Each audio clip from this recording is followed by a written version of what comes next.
respective metropoles.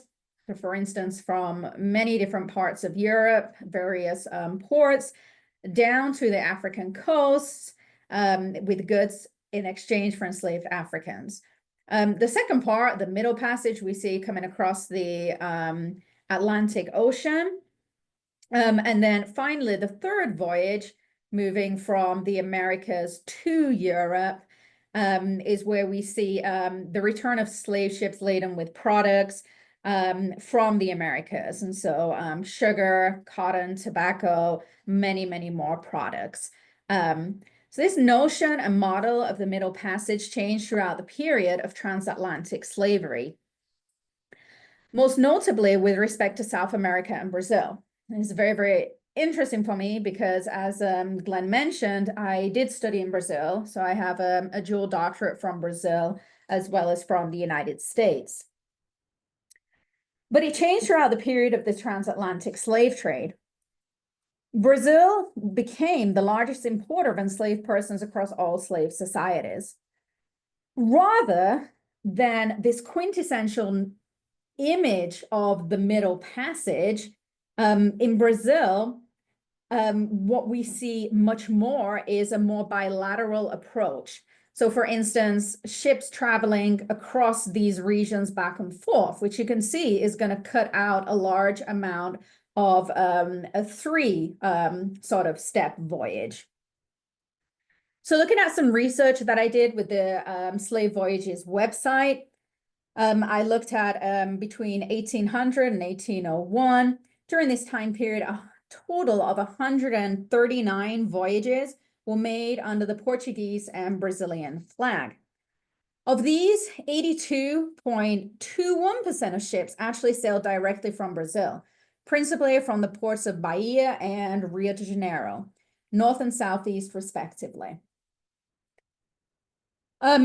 With respect to this quintessential definition of the triangular trade here, only 8.63% of ships departed from Lisbon in Portugal, and a final 2.1% left from unspecified ports. Sailing on the South Atlantic currents, bypassing the doldrums, which are around here, which are known for having little winds and thus would slow down vessels, these ships adopted a bilateral rather than triangular shipping trade route. The forced movement of many enslaved captives began in the eastern regions of Africa, including the island known today as the Republic of Madagascar, where slave traders then marched and shipped their hostages across water to long-established slave markets from Zanzibar to Cairo. And these trade hubs had existed for centuries, many, many centuries preceding the transatlantic slave trade. In addition, the trans-Saharan trade routes had a long history in the exchange of humans. When enslavers across West, Central, and Central Africa began to require enslaved persons from further inland, predominantly as part of the transatlantic slave trade, what we then see is how these ancient systems of slavery, where enslaved persons have been transported across the Sahara, feeding into the older Chinese and Asian silk trade routes. We then see Arab traders from the Saharan regions offering a flowing supply to meet the constant and ever-growing needs of both Black and white Atlantic traders. So the first part of my research I titled Stationary Passages. So when we look at stationary passages, what we see is a journey that took place across many different locales. Slave markets, pens, dungeons within forts that littered the coast of Africa. And these in-between stops in inverted commas across geographical spaces represent integral stages, I argue, in the cycle of Middle Passages. Indeed, across the continent of Africa, every enslaved person who forcibly stepped aboard a slaver to cross the Atlantic Ocean would have had at least once, and if not more, a price attached to their bodies based on physical attributes, age, gender, mental well-being. and many, many other variables.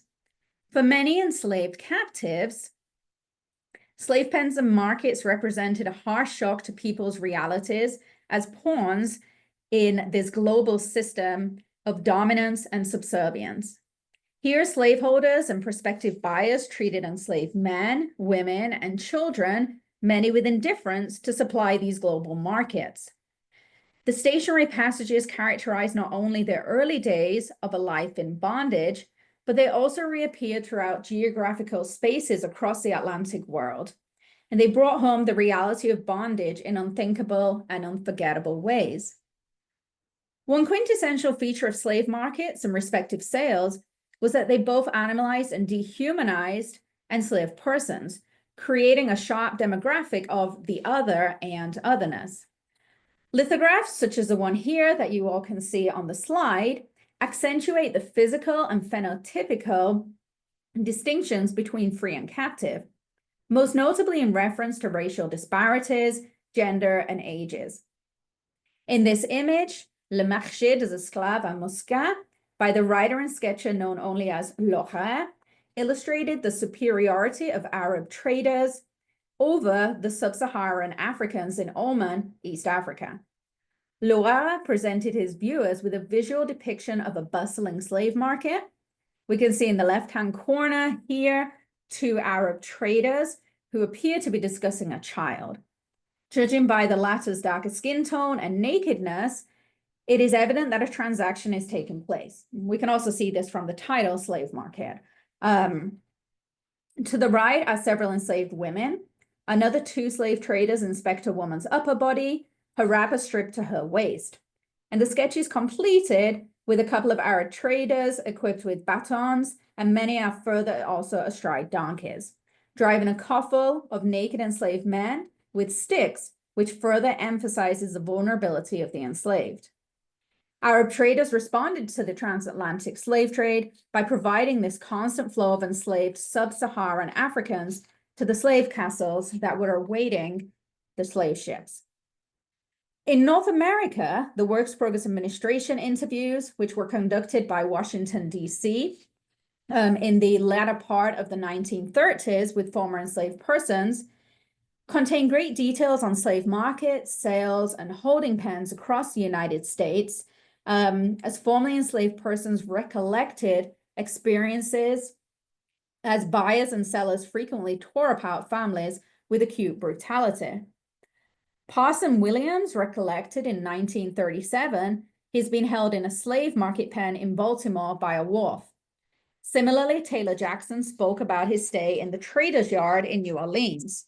I cite for about 3 months, and he noted having a good bunk room, good cotton pads to sleep on, and blankets.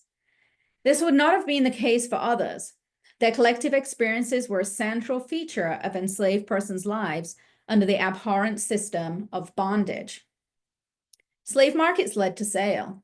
The Reverend Thomas James detailed one of his earliest memories, notably being sold away from his mother and 2 siblings at the age of around 8 years. Furthermore, such transactions might lead to chronic stages of depression and/or other mental diagnoses and even death.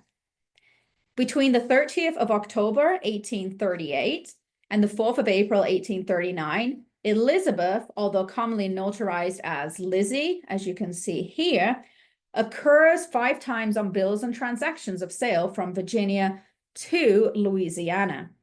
Aged only 13, her market price went up by almost $200 to its highest of $650. An activity that I always do in the classroom with my students. We know students like to be on their cell phones and such, and so we might as well use technology to our advantage, is to say, okay, well, can you take this time period and can you calculate what would be the price, what would have been the price of Lizzie in today's currency? So I definitely encourage you guys to do that if that's something that better helps to contextualize these prices. Shortly after this final rupture, the final sale in her life, Lizzie met a premature death just a fortnight later from epilepsy. She never ever reached her 14th birthday. She was alone. She was not recorded as having been sold with a sibling, with family members from other people when she came. Across the Atlantic Ocean in Africa, slave traders incarcerated millions of enslaved persons in the dungeons and cells of castles and forts prior to embarkation onto ships in the Americas.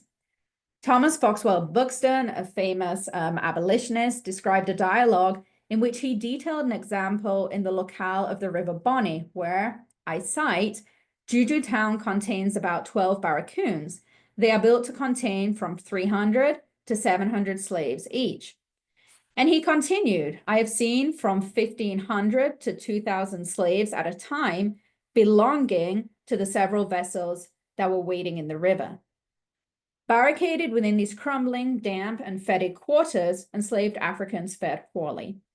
Many of those who endured imprisonment further suffered acute malnutrition, physical abuse, and rape. Female prisoners of childbearing age were at a greater risk of passing through the doors of no return, already in varying states of pregnancy. If enslaved persons were not already showing physical signs of malnutrition, prolonged stays in abject captivity with low calorific intakes resulted in many prisoners stepping aboard the slavers in a decreasing state of undernourishment. For those who began their journeys further inland or who came from areas of famine, they would have arrived in various states of physical and mental deterioration. Such examples had an impact on individuals' input and output calorific balance. Enslaved persons often had little access to drinking water, which resulted in high death rates on the grueling journeys, in the plural, across the continent, especially those on foot. Thomas Foxwell Buxton, again cited in his work, the daily allowance of food is a quart of dates in the morning, half a pint of flour made into a basin, that's kind of a sort of unleavened bread, and some masters never allowed their slaves to drink after a meal except at a watering place. The mean content water in dates, and this includes both pitted dates and their respective pits, is 44.41%, which would provide a source of fluid in addition to the water, albeit very little, especially when some slave drivers adopted more stringent access to water, as we've seen in this one citation here. In juxtaposition, it would have been more unlikely for an enslaved person from a port town or a city from whence slave ships set sail to have undergone numerous journeys and sails prior to embarkation to the Americas. Thus, collectively, enslaved persons boarded slave ships in various states of physical and mental health, resulting from similar and dissimilar experiences. As these Africans crossed the North and South Atlantic Ocean, each person brought his or her or their journeys, which could have ranged from several days to multiple months of transport, incarceration, mass starvation, pregnancy, and lesions. I put there, if you would like to read through it, a note on nutritional intake. I am a historian. I'm definitely not a scientist or a biologist, but I did look at what basically taking an example of somebody on life support in intensive care would need per day based on my research and discussions with dietitians. The second part of this work is passages by land. So we've had stationary and now looking at land, moving across land. So enslaved Africans underwent great peregrinations as part of the multiple middle passages within Africa and the Americas. Variables such as topography, climate, distance, mode of transportation, all of these variables carved out differences in the various journeys over land. In the same way, again, individuals' age, gender, and health further contributed to the multiple land passages and how people experience these. Studying the various transports of this nature underlines the different journeys for enslaved persons across the Atlantic world. Lithographs, often made to be printed in large numbers, might dramatize events to promote the abolitionist cause. The image here shows Arab slave traders and drivers leading a caravan of barefooted enslaved Black Africans across rough terrain. This is in sharp juxtaposition to the slave drivers equipped with weapons and clothing much better suited to the blazing sun and mountainous surroundings. Through application of chiaroscuro, the viewer's eyes are drawn to the lower left quadrant of the image, underlining the abhorrent nature of an Arab driver on the verge of executing a black man, arm raised for protection against the oncoming onslaught. Such deaths were not uncommon as enslaved persons moved across the continent of Africa. Naturally, they captured the attention of travelers. Thus, the examples most likely focus on the extremities of such treatment. And it's always important, as I teach my students, many of whom are in this room right now, that we look at biases within sources. However, this should not negate how slave traders across the Atlantic world cut short the lives of those who were unable to keep pace with the march, especially the sick and, in particular, children. On his travels, David Livingstone described how dying enslaved persons or cadavers littered familiar trade routes from Arab slave dealers. And I quote here, "On June the 19th, 1866, we passed a woman tied by the neck to a tree and dead.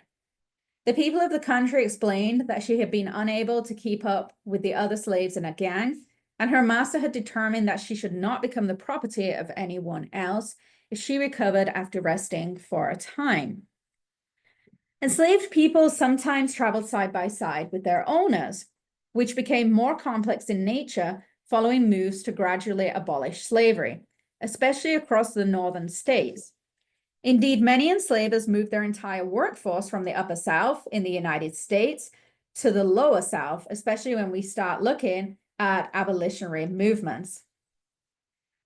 On the 24th of April, 1791, Tobias Lear penned a letter from Pennsylvania to George Washington, referencing the following act for the right of enslaved persons to receive their freedom following 6 months' residence in the state of Pennsylvania. Alluding to this legal constitution and how several of Washington's enslaved persons were nearing the 6-month date, Lear devised a plan with the support of Mrs. Washington to ensure that those in bondage remained enslaved. Lear did cite that he was only doing this on account that, I quote, "No consideration should induce me to take these steps to prolong the slavery of a human being. Had I not the fullest confidence that they will at some future period be liberated, and the strongest conviction that their situation with you is far preferable to what they would probably obtain in a state of freedom." And I invite you all to reflect on that with your own perspectives, what he had in mind. Ultimately, Lear and Mrs. Washington put into action very, very quick preparations to remove Austin, Richmond, Hercules, Olney, and Christopher to the slaveholding state of Virginia and Washington's respective plantation, Mount Vernon. Children suffered greatly from journeys that separated them from their homes and early familial connections, quickly replacing these memories with subsequent horrors and pain. Looking at middle passages in the plural, experienced by many enslaved children, we see how such separations from their parents and communities could prove catastrophic, leaving many to succumb to acute states of depression. An 11-year-old girl, known only as Elizabeth, became melancholic when torn away from her mother. This is another Elizabeth than the one that I already referenced. For the child, her period of mourning ultimately led to her fortunate reunion with her mother. However, nice sight, for about half a year, she mourned like a dove and chattered forth my sorrow, moaning in the corners of the field and under the fences. She felt as though her head were waters, unable to do anything but weep. Her appetite waned, and she was unable to take enough food to sustain nature. On the island of Cuba, traveler Richard Robert Madden recollected seeing several enslaved persons in the stocks. A slave owner a distance away had sent a very young boy in chains to a neighboring plantation as a punishment for stealing eggs. The small child's owner practiced as a doctor. However, it is evident that little care was extended to the boy's own well-being, given that Madden wrote, I cite, "In this damp, dismal place, in the depth of winter every night, for 2 months, had these unfortunate wretches been kept in the stocks, without a rug to cover them." End citation. As I have argued in a previous article on enslaved children's identity formations, and I was actually teaching in class until 11:50 this morning in my US history course, Elizabeth's story illustrates the sociologist Orlando Patterson's theory of natal alienation. Elizabeth returned scarred from her experiences alone and likely in a state of malnutrition and misery, based on her words. Despite this movement across land being of shorter distance geographically, her new abode lay several miles, as she wrote, from her mother's, than those who traverse states or even countries and nations. Such examples still underline how deeply Middle Passages shaped identities, developmental growth, and a reaffirmation of one's subservient status in the cyclical world of brutality and bondage that defined slavery in the Americas. Regarding the young enslaved boy in stocks for pearl-laying eggs, we see a slaveholder going to extreme lengths to instill a message through this punishment.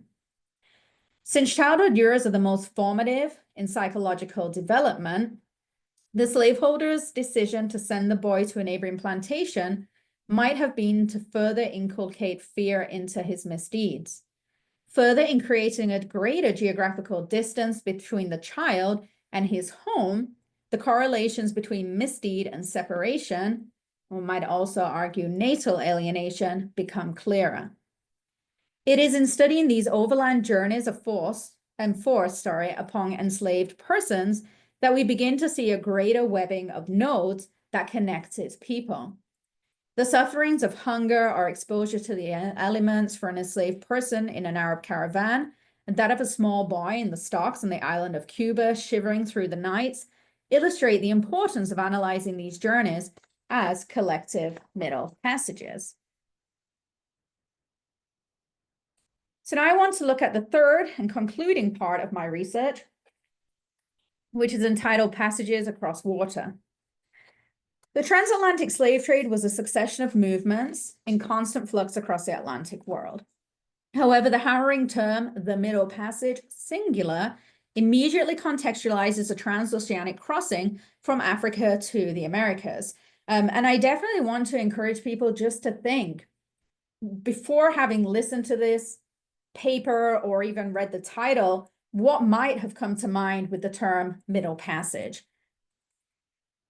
This crossing fitted into the typical understanding of the transatlantic slave trade as being triangulated in nature, a set of 3 voyages that linked the continents of Europe, Africa, and those in the Americas together as a threefold center of commerce in inanimate and animate commodities.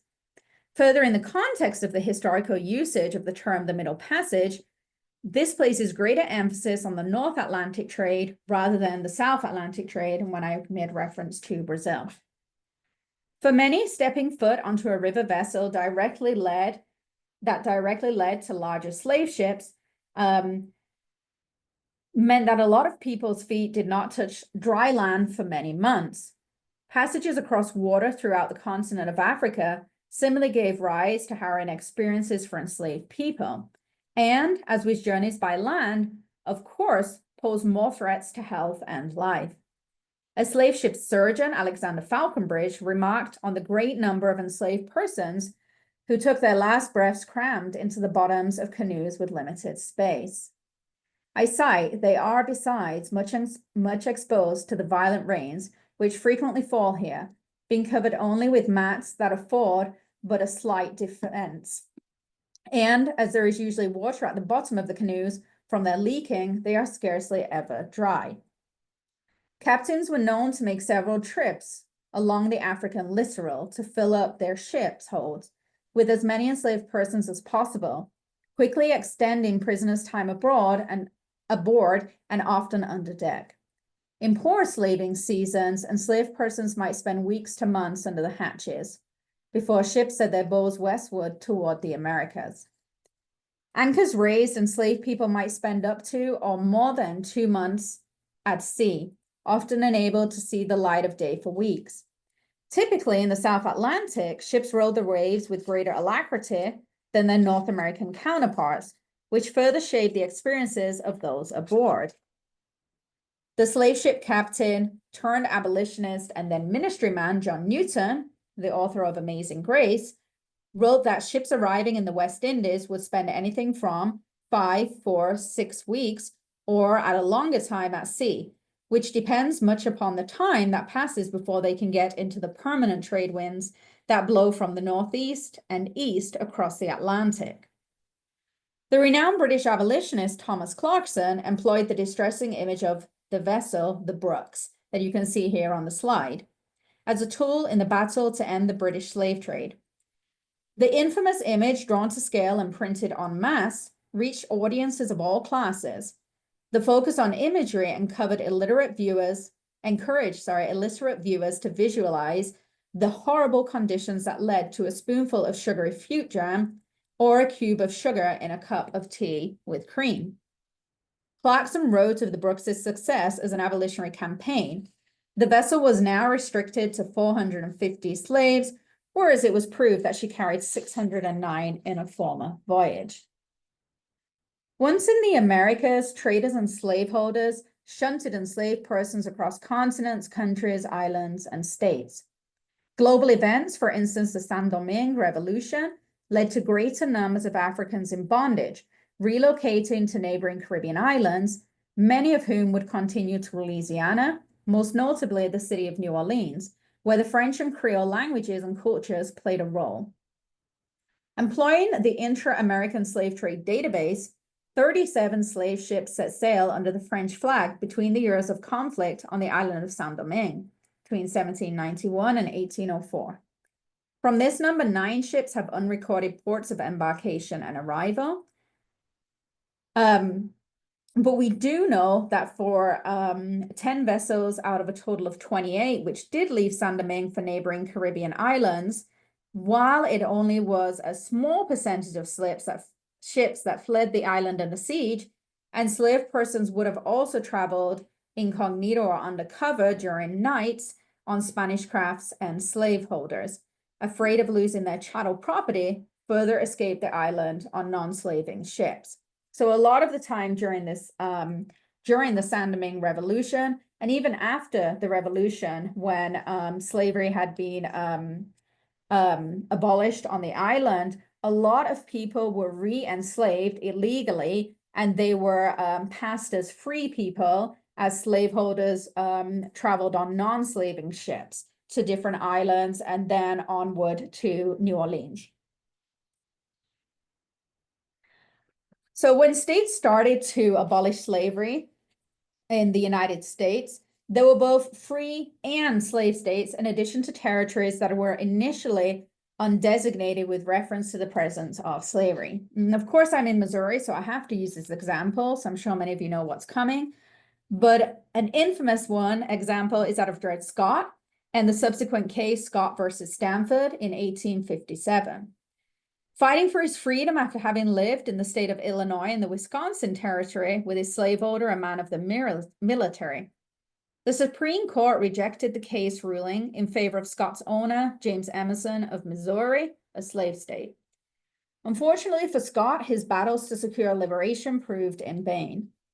For those separated due to sale or escape, the Freedmen's Bureau records attest to the great distances formerly enslaved persons would go to attempt to reunion with their loved ones in the wake of the Civil War's bloody end. Sometimes Africans came full circle and were able to return to Africa after undergoing multiple middle passages. In the mid-18th century, the Norwegian slave ship captain, Christian Hagerup, impatient with the length of time he was acquiring enslaved persons, captured 7 canoemen and promptly set sail for Suriname. Sub-Saharan African canoemen worked in the capacity of go-betweens as they rolled out enslaved captives to the awaiting slavers or canoes, which would then take enslaved persons to the larger ships. They occupied a central role in the transatlantic slave trade, receiving pay by European or African traders as they rode through the shark-infested waters. While these instances were not commonplace, they do illustrate how some victims' journeys did successfully ride the waves east. In this example, we had, with reference to the canoemen, 5 out of the original 7 did return to their home states in Africa after where they had come from. The people basically refused to participate with the Norwegians at this time period in the slave trade. And so the Norwegian government also became involved, and 5 of these enslaved persons were tracked down in the Caribbean. Within 5 years, they were finally returned to Africa. 2 perished during this time period. So for my conclusion, I just want to make 3 central points. As scholars of slavery, I believe it is our duty to continue to listen, to try to listen to the voices of those who were all too frequently silenced by the social institutions of slavery that revolved around brutality, suppression, murder. In its singular form, the Middle Passage tells a story that fits the mold of the triangular trade, which represented the equilateral 3-way relationship between Europe, Africa, and finally the Americas. But this term almost exclusively encompasses the North Atlantic, failing to explore the South Atlantic trading routes and histories. Through connecting these multiple journeys, we can pay greater attention to the continual peregrinations of individual persons across the Atlantic world. So by changing our language of the Middle Passage singular to its plural version, Middle Passages, we are able to look deeper into the multiple forced journeys of enslaved Africans across the Atlantic world, and how for many captives there existed no end to continual relocations on arrival in the Americas.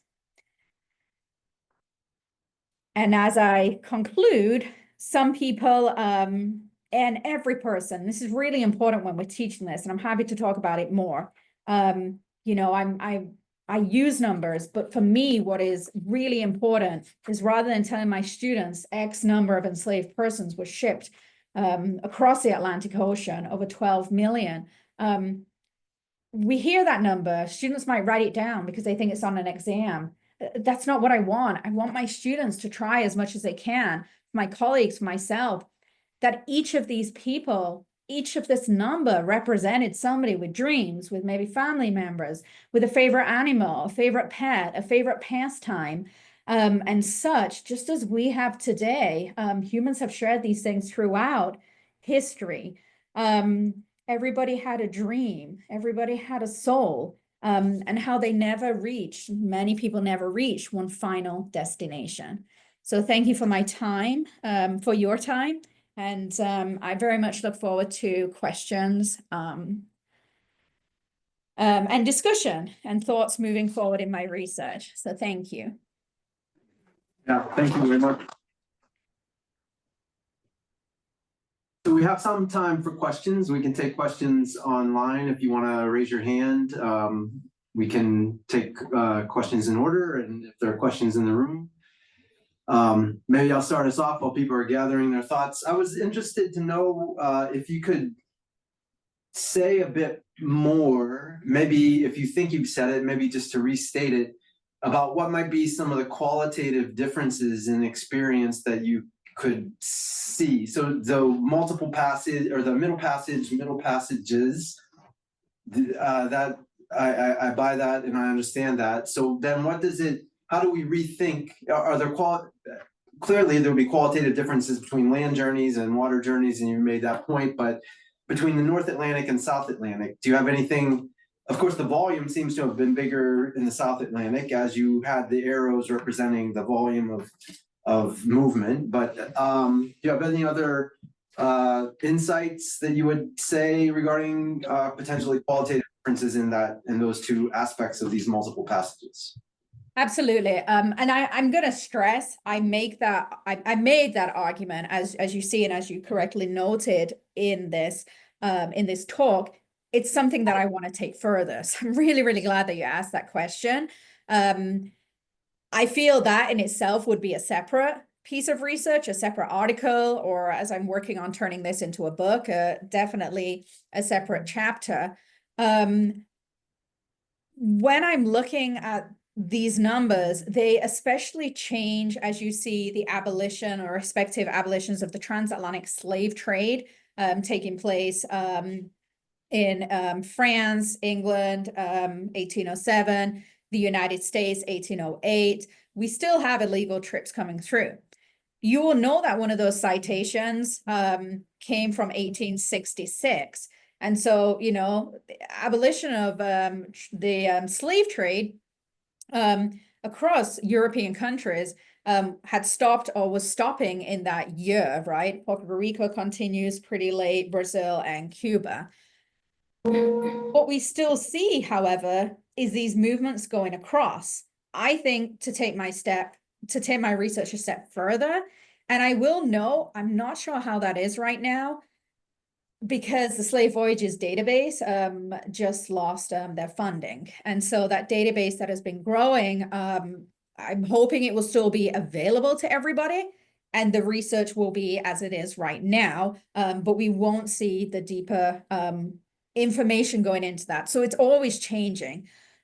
But for me, what would be important is looking at this between Brazil's independence from Portugal and the abolition of the transatlantic slave trade in Brazil. It was a time period that I picked, 1808, just 1800 to 1801, was randomly picked, but it was picked while other European countries were still actively involved and at the height of the transatlantic slave trade. Another thing is looking closer into the Brazilian records of ships that were sailing out of Brazil, not with enslaved persons, but with children of the elite, teenagers and such, who were actually going to be who were going to receive an education in Angola and Congo with a K at some very, very prestigious schools, rather than going to Portugal. And so it's very, very different in the Caribbean sense. That means that it's important to look at the size of these boats. Are these children, for instance, who are going over or to be married into different families to create these connections between Brazil and sub-Saharan Africa? Are they traveling on these ships that are then going back as slave ships? What is taking place there? And that's definitely something that I would like to do a lot more research on that. Yeah, thank you. As you were talking, it occurred to me that another way in which there are multiple passages is also temporal. There's temporal variation as well as the spatial variation. But we have a question from Dr. Brian Norris, who I mentioned earlier is our virtual affiliate fellow from a year or so ago. Yeah, thank you. Rachel, the story that we tell about slavery in Brazil is that it was at the start of the 19th century, more or less, identified with the sugar industry. And that as sugar declined in the mid-19th century and coffee went up in Brazil, that the African slave labor force of the sugar industry was replaced by mass migration from Europe, which was the coffee industry. So A, is that generally historically accurate? And B, to the extent that it is, what do macro sort of economic factors, how do they affect the story that you're telling?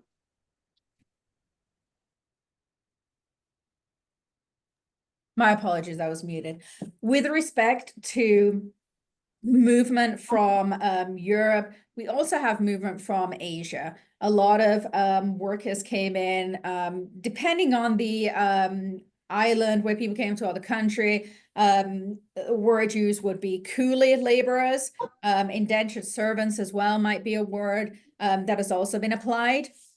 What we do see, though, at a higher rate than people coming in from outside of Brazil, is this mass transportation of enslaved persons who were working in the Amazonian regions coming, and they were working on, for instance, rice plantations, coming down from Maranhão and other areas down to Rio de Janeiro and such, which then becomes, and Campinas, where I was living, Campinas translates as fields in Portuguese, where coffee was the dominant, if not the only cash crop production.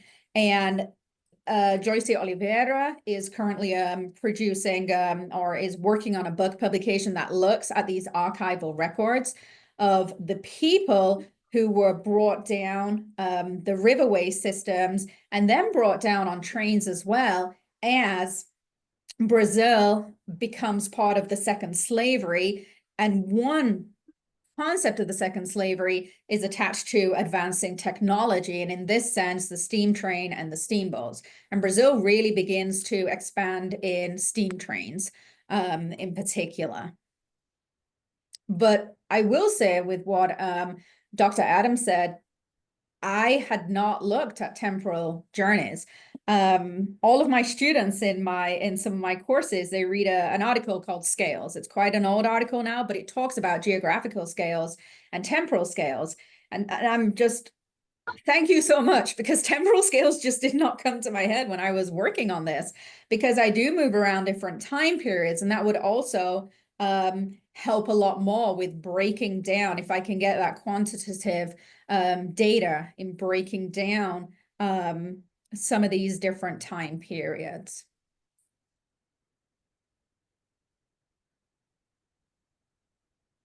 More questions or comments?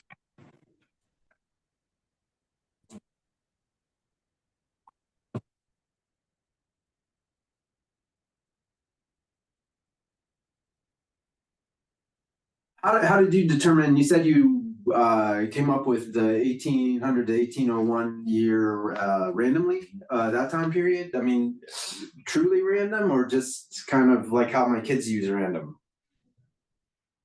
Meaning that was, and what was the range of possible times that you considered? So in order to select something at random, you have to have a boundary. I was just wondering how you determine the time, basically.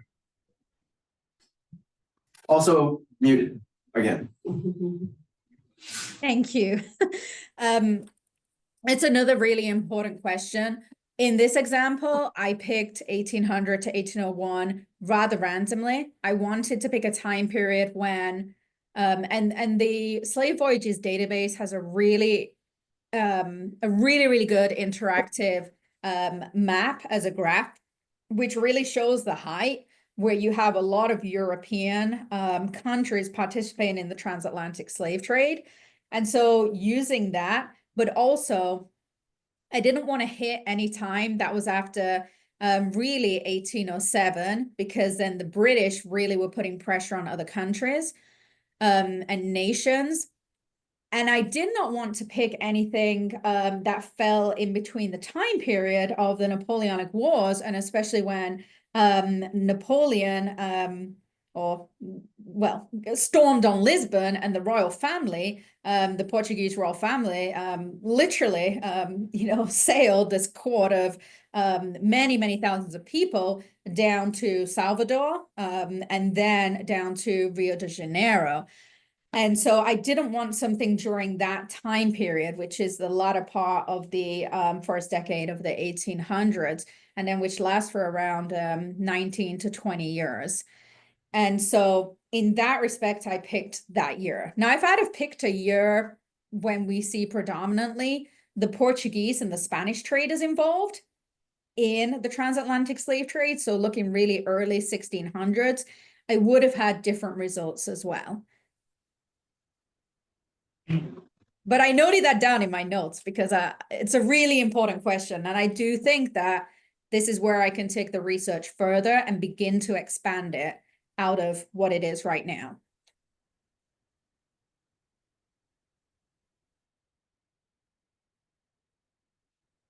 Final question or comment from anyone in the room, online?